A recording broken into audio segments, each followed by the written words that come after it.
A warm good morning to one and all present here. Today we are going to discuss about software design for low power. So far we have discussed about a hardware based approach in VLSI design to achieve low power.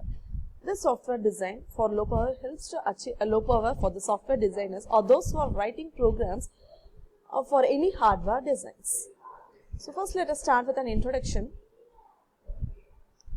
So for any software design for low power, there is no efficient and accurate tool to estimate the effect of software design on power dissipation.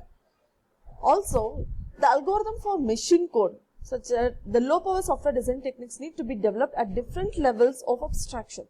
So starting from the algorithmic level to the transistor level, so there are a lot of techniques to achieve low power at software based. So power reduction can also be achieved by either algorithmic optimization or by minimizing memory accesses or by optimal selection and sequence of machine instructions and power management. If you consider any algorithm, if you need to optimize it, we can use any optimized algorithm in any hardware architecture to achieve the power reduction or to achieve low power.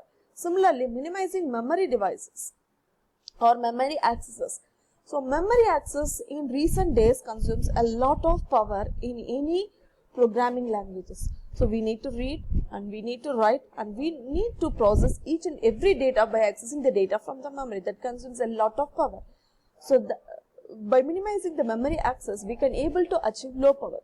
Similarly, the optimal selection and sequence of machine instructions.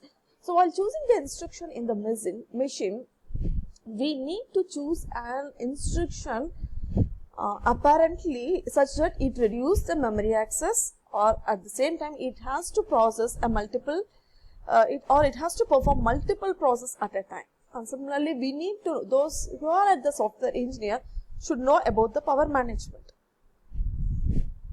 With this, I am stopping this software. There are a lot of algorithmic techniques or a lot of